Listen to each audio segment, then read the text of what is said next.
تقوی کی روش اختیار کر رہے ہو، گناہوں سے بچنے کی کوشش کر رہے ہو. ایسا نہیں ہے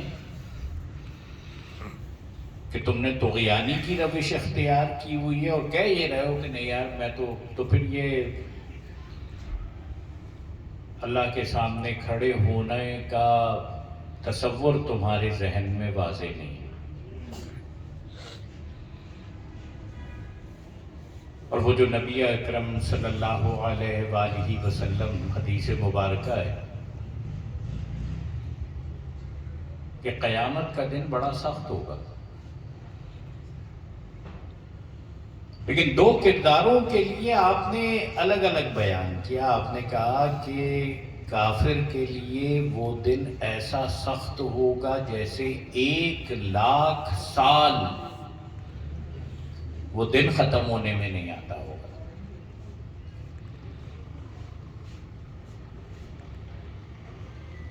اور ہم نے بھی دیکھا ہے کہ جب مشکل گھڑی آتی ہے تو آدمی کے لیے گزارنا بڑی مشکل ہو جاتی ہے، دن نہیں کٹ رہا ہوتا. اور آپ صلی اللہ علیہ وآلہ وسلم نے ارشاد فرمایا کہ مسلمان کے لیے وہ دن ایسا نرم ہوگا جیسے فرض نماز.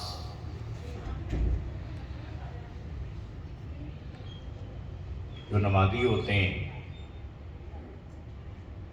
جب اچھی قرات ہو رہی ہو اور جا کر نماز میں شریک ہوتے ہیں تو سوچ رہے ہوتے ہیں کہ یار آج تو بہت مختصر سی تلاوت کی مولوی صاحب نے، ذرا لمبی تلاوت کرتے، کوئی دیر تک چلتی ہے تو بہت جلدی یہ نماز مکمل ہو گئی. تو ایسا نہیں ہے کہ مدت اس کے لیے الگ اور مدت اس کے لیے الگ، لیکن ایک ہی چیز کو دو لوگ الگ طریقے سے محسوس کر رہے ہوں گے. ایک کے لیے سزا کے اعلان ہونے کا دن ہوگا اور دوسرے کے لیے انعام ملنے کا دن ہوگا. اور یہاں کہا گیا ہے کہ جو اپنے رب کے سامنے کھڑے ہونے سے ڈرا وَنَهَى النَّفْسَ عَنِ الْهَوَىٰ، اور جس نے اپنی خواہشات نفس کو روک لیا.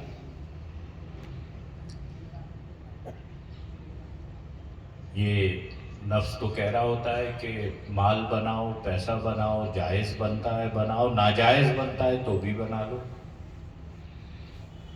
کوئی بات نہیں، ناجائز بنا لو، لیکن اس کے ایک حصے سے کوئی مسجد بنا دینا، کہیں تم بھی جا کر ایک آدھ عمرہ کرانا، کوئی 1-8% جو ہے وہ غریبوں کے اندر تقسیم کر دینا. لیکن بتانے والوں نے بتایا کہ ناجائز مال بالکل ایسا ہی ہے جیسے کوئی غلاظت، کوئی پلید چیز. اگر آپ کو ایک بہت بڑی مقدار میں کوئی پلید چیز مل جائے تو کیا آپ سوچتے ہیں کہ اس کا 2-4% اگر ادھر ادھر کر دیا جائے تو باقی چیز جو ہے وہ طیب اور طاہر اور پاک؟ نہیں، آپ کبھی بھی نہیں سمجھتے. آپ سمجھتے ہیں کہ نہیں یار یہ تو اس کا استعمال کرنا، اس کو کھانا، اس کا جسم پہ لگ جانا، یہ سب غلط ہوگا. وَنَهَى النَّفْسَ عَنِ الْهَوَىٰ.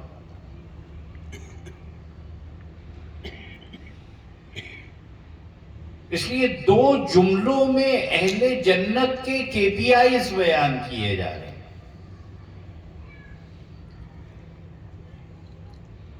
اور وہ اگر طغیانی اختیار کر رہے تھے تو ان کی یہ صورت ہے کہ یہ قرآن و سنت سے رہنمائی لے کر اپنے آپ کو روک لیتے ہیں، کنٹین کرتے ہیں، اس کے آگے نہیں بڑھتے، ان حدود کے اندر رہتے ہیں. ایک طرف وہ فکر ہے، وہ فلسفہ ہے جو بیان کیا جاتا ہے، دوسری طرف عمل کی دنیا میں اللہ رب العالمین وہ کردار ہمیں دکھاتا رہتا.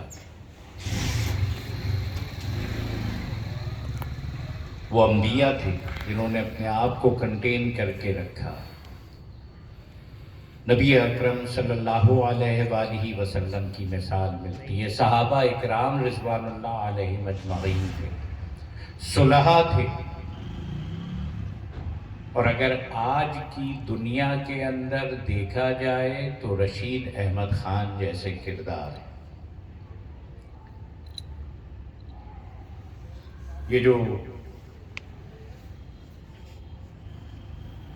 ایک صالح فیملی ہے، اس کی تعمیر آسان نہیں ہے. جن گھروں کے اندر مال حرام آ رہا ہو وہاں پر صالحیت پروان نہیں چڑھا کرتی. جہاں پر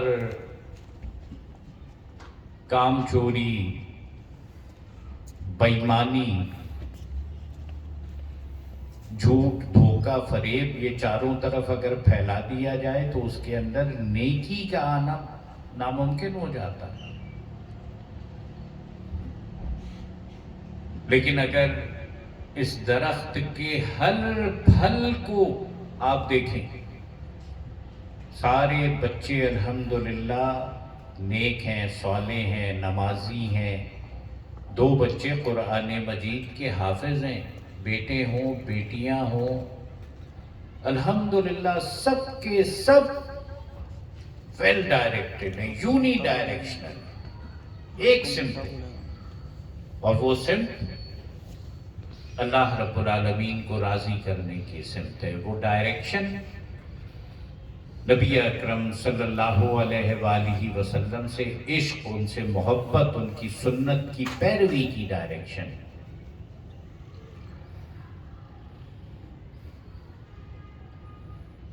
تو نیکی، ہمارے یہاں اکثر کہا جاتا ہے کہ نیکی کر دریا میں ڈال. بڑا غلط محاورہ ہے. نہیں، نیکی اپنے بعد نیکی کو جنم دیتی. یہ ٹھیک ہے کہ کوئی ایک آدھ ایکسیپشنز بھی اس کے اندر ہو جاتی ہیں، وہ قرآن مجید کے اندر اس کے بھی تذکرے ہیں، لیکن وہ ایکسیپشن ہے، ورنہ نیکی نیکی کو پروان چڑھاتی ہے. اس لیے رشید احمد خان 1970 میں بھی جماعت اسلامی کا کام کر رہے تھے. رشید احمد خان 1985 میں بھی دین کی جد و جہد میں مصروف تھے. اور آج الحمدللہ ان کا پورا گھرانہ اقامت دین کی اس تحریک کے اندر شریک. نیکی نیکی کو پروان چڑھاتی ہے. ان کی اگلی نسلوں کے اندر بھی یہی پیغام پہنچا ہے. کوئی کنفیوژن نہیں ہے. لیکن اللہ تعالیٰ ایسے لوگوں کے لیے اعلان کر رہا ہے فَإِنَّ الْجَنَّةَ هِيَ الْمَأْوَىٰ. دیکھو، یہ جو دوسرے قسم کا کردار رکھنے والے، جنت ان کا ٹھکانہ بننے والی. میرے بھائیوں، اس لیے یہ حقیقت ہے کہ جن لوگوں نے رشید بھائی کو دیکھا انہوں نے ایک جنتی آدمی کو دیکھا. اور یہ بھی ٹھیک ہے کہ جنت جہنم کے مالک ہم تو نہیں ہیں، لیکن نہیں، قرآن مجید سے جہاں پر انسانوں کو دیکھنے پرکھنے کی کوشش کرتے ہیں تو جس آدمی کے اندر خیر ہی خیر نظر آتی ہے،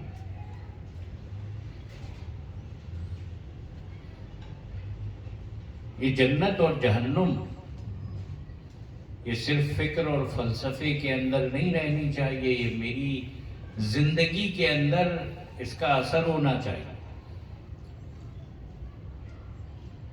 حدیث مبارکہ میں آتا ہے کہ جب اللہ تعالیٰ نے جنت بنائی، جب اللہ تعالیٰ نے جہنم بنائی، تو سیدنا جبریل امین کو بلایا اور کہا کہ جا کر دیکھو جہنم کیسی ہے. جبریل امین نے جا کر جہنم دیکھی.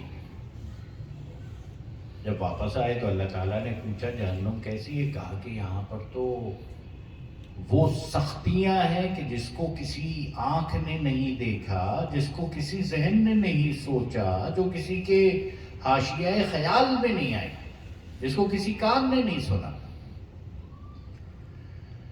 اللہ تعالیٰ نے اس جہنم کو آرام سے، آسائش سے، عیاشیوں سے، گناہوں سے گھیر دیا،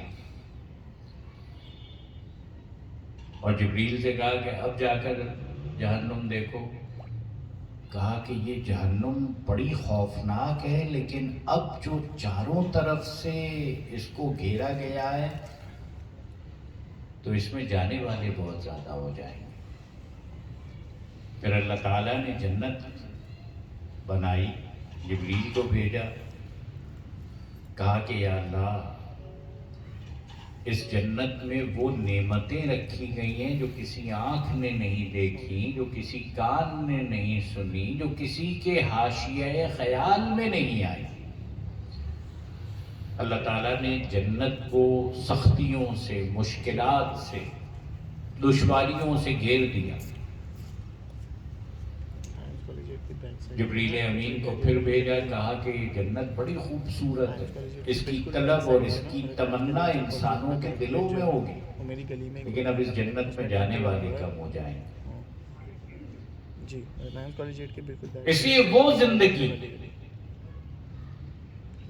کہ جس کے اندر آدمی وفاداری کا مظاہرہ کرے، جنت کا طالب بن جائے،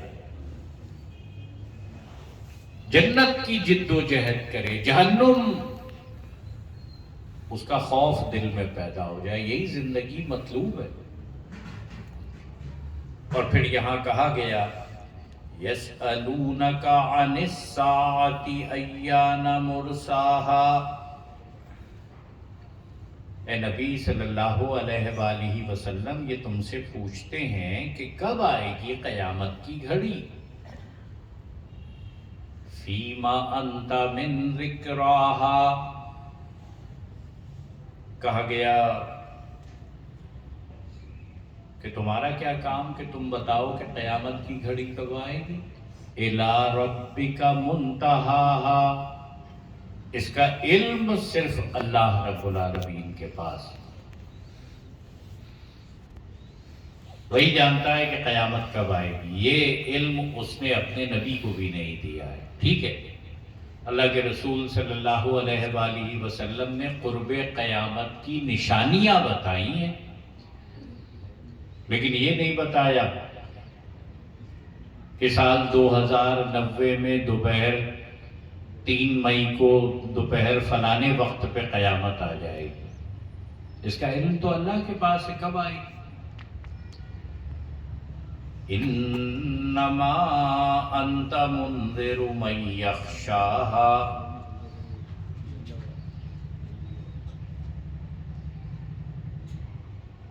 اور کہا گیا کہ تم صرف خبردار کرنے والے ہو، ڈرانے والے ہو ہر اس شخص کو جو جواب دہی کا خوف کرے. اور كأنهم يوم يرونها لم يلبثوا إلا عشية أو ضحاها. اور جس روز یہ لوگ قیامت کو دیکھیں گے تو اس دن کہیں گے کہ ہم دنیا کے اندر ایک دن کے پچھلے پہر یا ایک دن کے اگلے پہر ٹھہرے. دنیا میں تو چند لمحے گزارے، باقی پھر یہاں آ گئے. اس لیے میرے بھائیوں،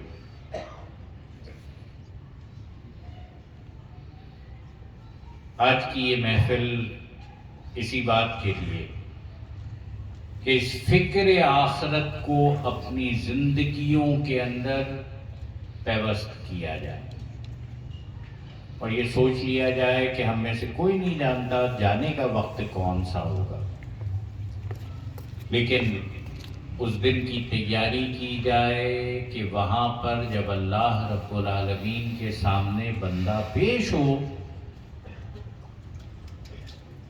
تو اپنے اعمال پیش کر سکے کہ اے پروردگار تیرے دین کی جد و جہد کی تھی، تیرے راستے میں تجھے راضی کرنے کے لیے زندگی گزاری تھی، اور میں اور میرے اعمال اور میرے متعلقین اور میرے دن اور میری رات رشید احمد خان آج الحمدللہ ان سب کی گواہی کے ساتھ وہاں پر موجود ہے۔ اس لیے اے کاش ہم سب بھی اپنے پروردگار کے حضور اسی طرح پیش ہوں کہ ہمارے پاس نامہ اعمال بھی موجود ہو اور پیچھے وہ صدقہ جاریہ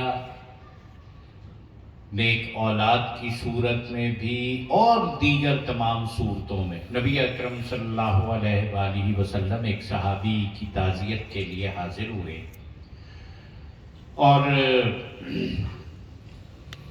آپ نے دعائے مغفرت کی۔ اس کے بعد آپ نے ان کے بیٹوں کو جمع کیا، آپ نے ان کے بیٹوں سے پوچھا کہ بیٹو یہ بتاؤ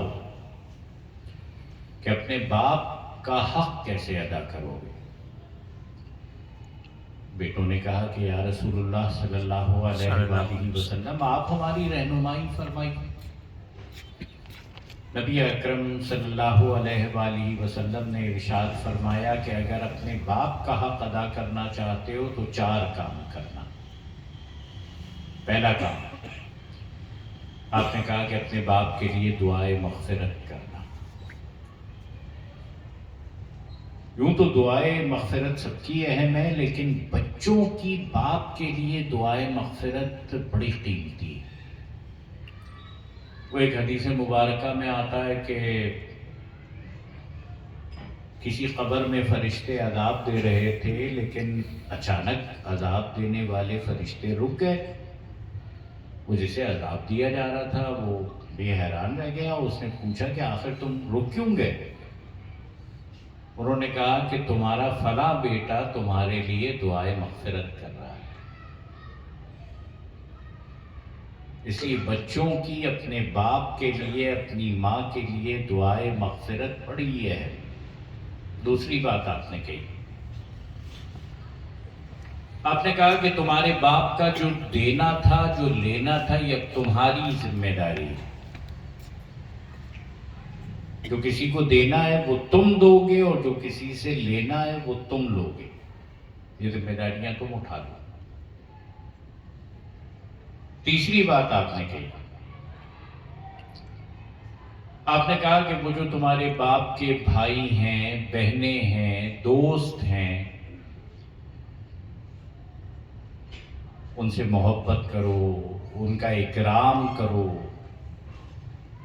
انہیں یہ احساس نہ ہونے دو کہ ان کا بھائی دنیا سے رخصت ہو گیا ہے۔ اور اگر بھائی دنیا سے رخصت ہو گیا ہے تو اس گھر کے دروازے جو ہمیشہ میرے لیے کھلے رہتے تھے، اب یہ دروازے بند ہو گئے۔ نہیں، ان کی عزت کرو، ان کا احترام کرو، انہیں اپنے پاس بلاؤ، ان کی خدمت کرو۔ اور چوتھی بات اللہ کے رسول صلی اللہ علیہ وآلہ وسلم نے ارشاد فرمائی، نیک اولاد صدقہ جاریہ ہے۔ یہ اولاد جب نیکی کرتی ہے تو نیکی کے اجر کا ایک حصہ والدین تک بھی پہنچتا ہے جنہوں نے یہ نیکی کرنا سکھائی ہے۔ تو الحمدللہ رشید بھائی کے اکاؤنٹ میں تو 7 جگہوں سے اجر، اور وہ بھی بڑا زبردست اجر شامل ہوتا رہے گا۔ اللہ رب العالمین ہم سب کو آخرت کی فکر کرنے کی توفیق عطا فرمائے، اور اللہ رب العالمین ہمارے بھائی رشید احمد خان پر اپنی رحمتیں نازل فرمائے، ان کی تمام نیکیاں قبول فرمائے۔ اگر کوئی گناہ، غلطی، لغزش ان سے سرزد ہوئی ہے، اللہ تعالیٰ اسے معاف فرمائے، ان کو اعلیٰ علیین میں جگہ عطا فرمائے۔ اور وہ آخری بات عرض کروں، سورہ فجر کی آیات مبارکہ پڑھتے ہیں جس میں اللہ رب العالمین اپنے نیک بندوں کا استقبال فرما رہا ہے۔ یا ایتھا النفس المطمئنہ ارجعی الی ربک راضیۃ مرضیہ فادخلی فی عبادی وادخلی جنتی۔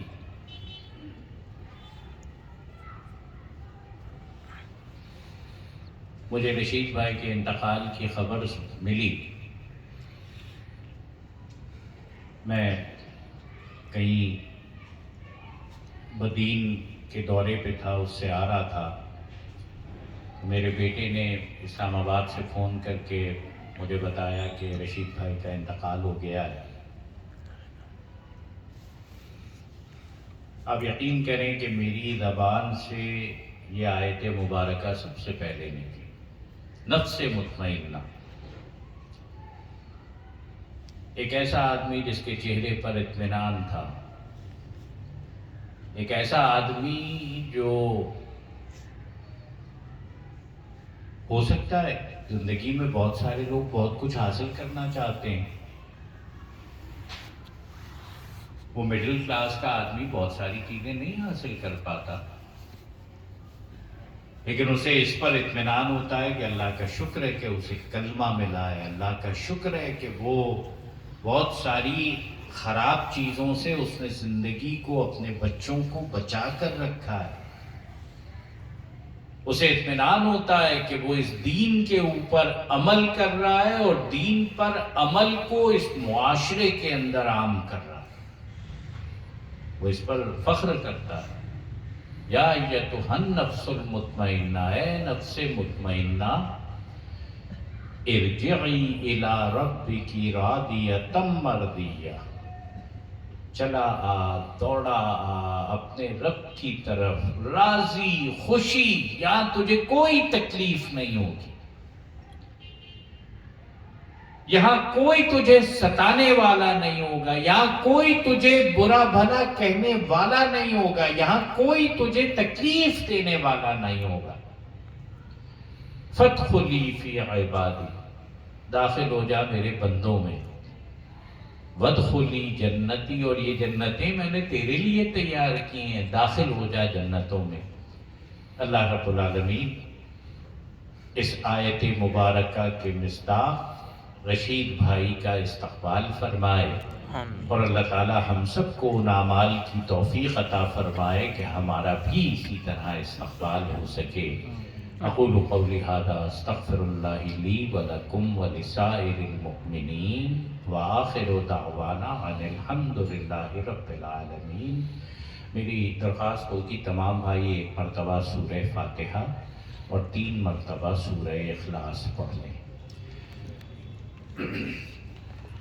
اعوذ باللہ من الشیطان الرجیم، بسم اللہ الرحمن الرحیم، الحمد للہ رب العالمین، الرحمن الرحیم، مالک یوم الدین، ایاک نعبد و ایاک نستعین، اہدنا الصراط المستقیم، صراط الذین انعمت علیہم غیر المغضوب علیہم ولا الضالین۔ آمین۔ بسم اللہ الرحمن الرحیم، قل هو اللہ احد اللہ الصمد لم یلد ولم یولد ولم یکن له کفوا احد، قل هو اللہ احد اللہ الصمد لم یلد ولم یولد ولم یکن له کفوا احد، قل هو اللہ احد اللہ الصمد لم یلد ولم یولد ولم یکن له کفوا احد، اللہم صلی علی محمد وعلی آل محمد کما صلیت علی ابراہیم وعلی آل ابراہیم انک حمید مجید اللہم بارک علی محمد وعلی آل محمد کما بارکت علی ابراہیم وعلی آل ابراہیم انک حمید مجید اللہم اغفر لحینا ومیتنا وشاہدنا وغائبنا وصغیرنا وکبیرنا وذکرنا وانثانا اللہم من احییتہ منا فاحیہ علی الاسلام ومن توفیتہ منا فتوفہ علی الایمان اللہم اغفر للمسلمین والمسلمات اللہم اغفر للمؤمنین والمؤمنات الاحیاء منہم والاموات انک سمیع مجیب الدعوات۔ یا اللہ رشید بھائی کی مغفرت فرما۔ اے اللہ ان کے کھلے چھپے چھوٹے بڑے تمام گناہوں کو معاف فرما۔ اے اللہ اے اللہ اے اللہ ہم سب گواہی دیتے ہیں، ان کی نرم مزاجی کی گواہی دیتے ہیں، ساری زندگی اس کلمے اور کلمے کی جد و جہد کی گواہی دیتے ہیں۔ یا اللہ ان کے بچوں کی بہترین شاندار تربیت کی گواہی دیتے ہیں۔ یا اللہ ان کے تقوی کی، یا اللہ ان کے ایثار کی، ان کی محبت کی، اس دین سے یا اللہ مکمل وفاداری و اطاعت کی گواہی دیتے ہیں۔ یا اللہ ان کی تمام نیکیاں قبول فرما۔ اے اللہ تو شاکر علیم ہے۔ یا اللہ ان کی بہترین مہمان نوازی فرما، ان کا بہترین استقبال فرما۔ اے اللہ ان کی قبر کو جنت کے باغوں میں سے ایک باغ بنا۔ روز آخرت جب کوئی سایہ نہ ہو اپنے عرش کا سایہ عطا فرما۔ نامہ اعمال دائیں ہاتھ میں عطا فرما، میزان میں نیکیوں کو بھاری فرما۔ نبی اکرم صلی اللہ علیہ وآلہ وسلم کی شفاعت عطا فرما۔ اے اللہ جنت عطا فرما، جنت الفردوس عطا فرما۔ یا اللہ اس رحلت سے اس گھرانے پر، دوستوں پر، احباب پر، اہل جماعت میں غم آن پڑا ہے، صدمہ ہے۔ یا اللہ دل ٹوٹے ہوئے ہیں۔ اے اللہ رشید بھائی کو مرتبہ شہادت عطا فرما۔ اے اللہ رشید بھائی کو مرتبہ شہادت عطا فرما۔ یا اللہ رشید بھائی کو مرتبہ شہادت عطا فرما۔ اور اے اللہ تمام لواحقین کو اے اللہ صبر جمیل عطا فرما۔ اے اللہ تو ان کا سہارا بن جا، ان کی مشکل پریشانی غم کو دور فرما۔